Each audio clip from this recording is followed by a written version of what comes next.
over to you. Good afternoon. This presentation will be about labor market challenges in Latvia and the European Union from pandemics into Ukraine crisis.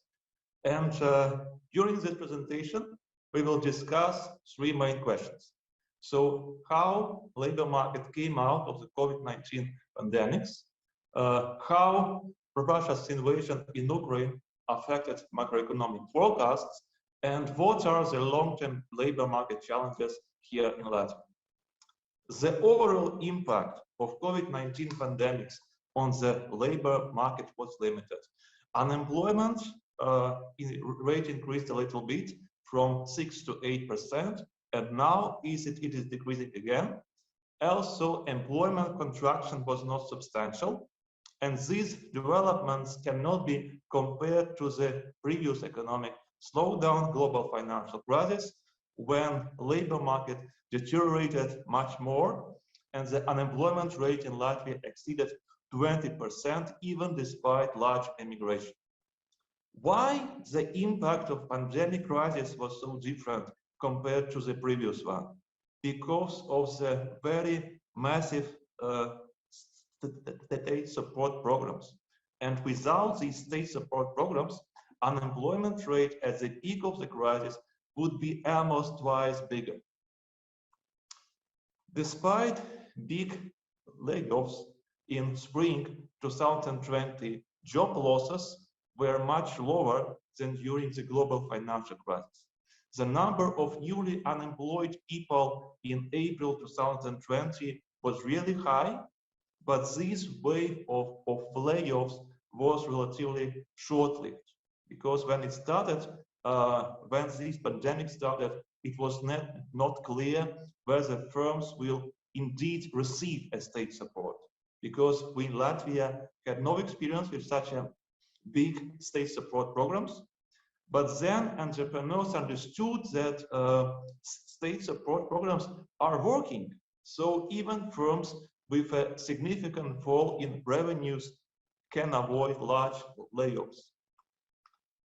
Not only official unemployment rate, but also broad unemployment indicators, that is unofficial unemployment, increased a little bit, right? So here we have two official unemployment indicators, one from State Employment Agency, which is unemployed who officially registered as unemployed, and the second one is a job seekers rate from the labor force survey of the Central Statistical Bureau of Latvia. If we add to these indicators economically inactive people, which are not counted in official unemployment statistics, discouraged workers, that is those who don't seek for work because they don't believe in finding it, and those economically inactive people who are ready to work but not seek for it, and also those who are employed part-time because they are unable to find a full-time job, we get an employment rate at about 14%, which looks as a big number, but it is still much lower than during the global financial crisis, when unofficial unemployment rate exceeded 30%. And very similar situation also in other European economies, right? So unemployment rate today is only slightly higher than it was 2 years ago. And in the EU, on average, unemployment rate in 2021 was just 7%, which is just 0.3 percentage points bigger than it was 2 years ago. And among European countries, there is a strong relation between unemployment rate and the natural rate of unemployment. And it shows that unemployment cross-country differentials, while unemployment rate in Greece and Spain is so much higher than in Germany or Czech Republic, mainly reflect different labor market efficiency.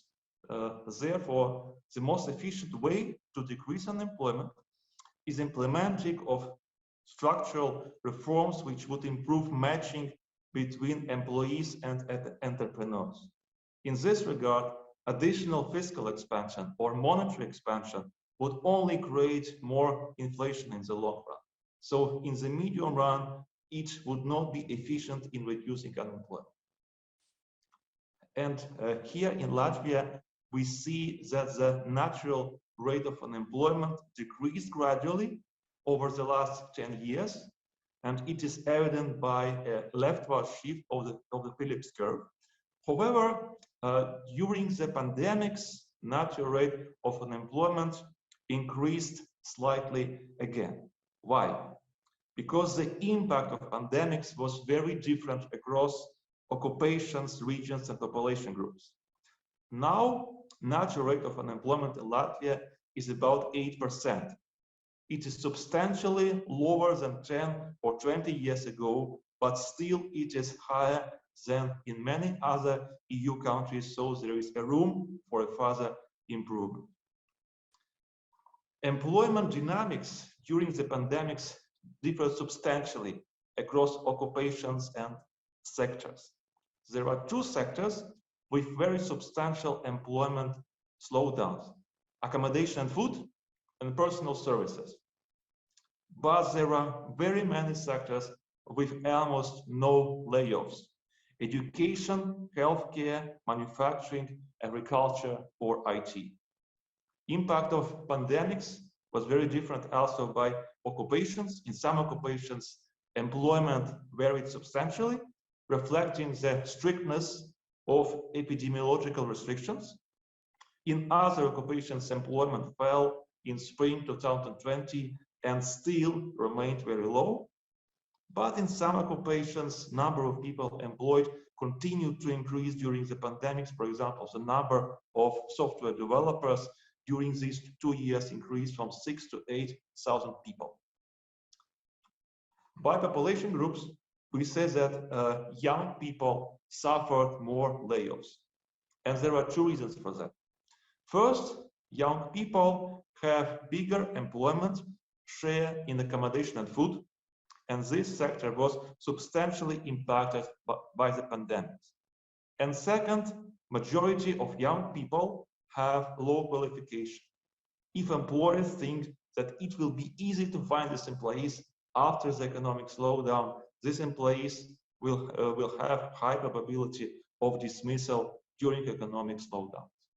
And there is one age group with almost no layoffs, 60 plus. Why? First, they have big employment share in education and healthcare. These are two sectors with almost no layoffs. And secondly, population of this age group increases. So men and women. In the short run, it might seem that women were more affected by the pandemics than men. It is because women have big employment share in accommodation and food, and this sector experienced the biggest layoffs in the beginning of the pandemics. But in the medium term, we should admit that men and women were very similarly affected, because women also have big employment share in education and healthcare, sectors with almost no layoffs. Traditionally, men are more affected by economic recessions due to bigger employment in construction and manufacturing, which are the most affected by economic recessions. This time is different. Men and women in the medium term were very similarly affected. Here we see that layoffs were bigger among the private sector employees, and this corresponds well to the traditional impact of recession. Also, layoffs were bigger among firms located in Riga and around it, the capital city and around, so that is due to economic structure effects, large share of accommodation, food and personal services in output and employment. Low-wage workers suffered more layoffs, while high-wage workers faced wage riots. Interesting effect. If you had low wage before the economic slowdown, like in accommodation and food, for example, you face high probability of dismissal. But if you had high wages, for example, here, software developers, it was a labor shortage in these occupations, so employment and wages increased. In the private sector, only the number of employees with low wages decreased, right? But the number of employees with high wages increased here, so by a large amount. If I would like to reflect the COVID-19 pandemics in one slide, I would use this one, exponential growth. Here we see the number of private sector employees with high wages, wage exceeding 3,000 euro. During the global financial crisis, it decreased. So this is a traditional impact of economic slowdowns. But during the pandemic crisis, it increased from 20,000 to 30,000 people. And the number of high wage earners increased in almost all sectors of the economy. IT, manufacturing, professional and administrative services, construction, public administration, education and healthcare, and even agriculture. Some people say that this partially reflects wage legalization effect. It might be true, but wage legalization during economic recessions is also something that we would not normally expect. Russia's invasion in Ukraine calls us for a revision of GDP and inflation forecasts. However, we should admit that unemployment forecasts change little, right? So real GDP growth forecast, we decreased it. We increased our inflation forecast. Unemployment forecast, yes, it increased, but by relatively small amount, right? And we have this continuous average wage growth. The impact of Ukraine refugees influx to the Latvian labor market is not expected to be very large.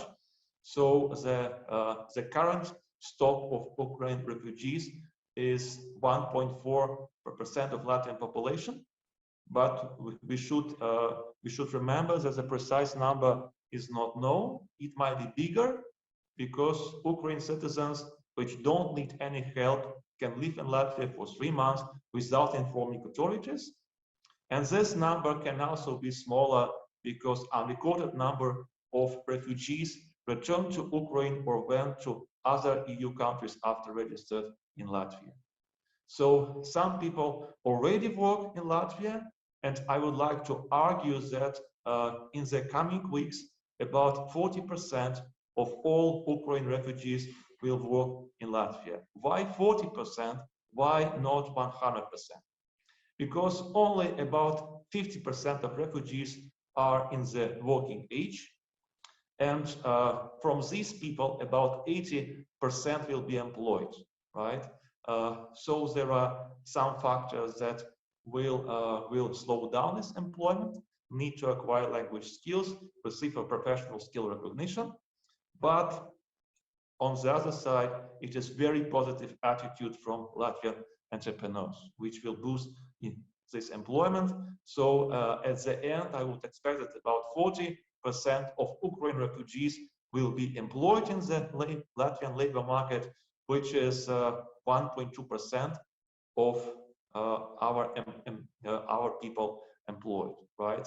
Where exactly, it is too early to say, but these possible, very possible sectors, trade, hotels and restaurants, manufacturing, like textile, and not construction, for example. So our long-term challenges are skill mismatches and structural unemployment, right? Employment rate differs substantially by education level. Amongst those with high education, almost 80% of working age population are employed, but among those with basic education, only 1/3 is employed. And also we see significant labor market efficiency differences between Latvian regions. Riga and Riga regions have the highest matching efficiency, which is reflected in low unemployment given the same number of vacancies, while Latgale region has the lowest matching efficiency. So from this graph, it is also evident that the high unemployment rate in Latvia is a result of labor market mismatches, not an absence of free jobs. And when we are speaking about skill mismatches and structural unemployment, the need to decrease it, we should understand that it takes roots also in low prevalence of lifelong learning, low digital skills, and also deterioration of health condition. According to all these human capital indicators, Latvia and Lithuania substantially lag behind Estonia and many other EU countries. So this reflects why we also have slightly higher natural rate of unemployment. Conclusions. So, how labor market came out of the COVID-19 pandemic? The overall impact was rather limited, but it varies substantially by sectors. Occupations, population groups with low-income workers affected the most. We had this very big state support programs which prevented a rise of unemployment and income inequality. Without these state support programs, now we would see a huge rise in unemployment and also income inequality. Russia's invasion in Ukraine, how it affected macroeconomic forecasts, so some limited effects on GDP and rising unemployment, and the influx of Ukraine refugees in about 1%, a little bit above of Latvian population and employment. What are the long-term labor market challenges in Latvia? Skill mismatches and structural unemployment. It decreased over the last 15 years substantially, but then somewhat increased during the pandemics. And this needs further human capital development, such as lifelong learning, digital skills, and also health. Thank you.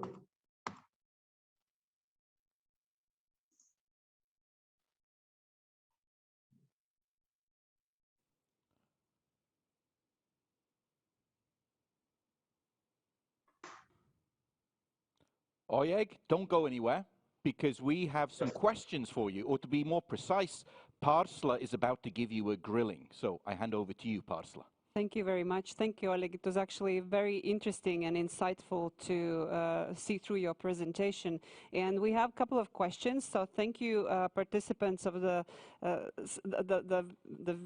people who are watching the conference, for really being with us and asking questions. The one question which I wanted to ask, but in a way I think you gave an answer at the end, but let's elaborate on it a little bit.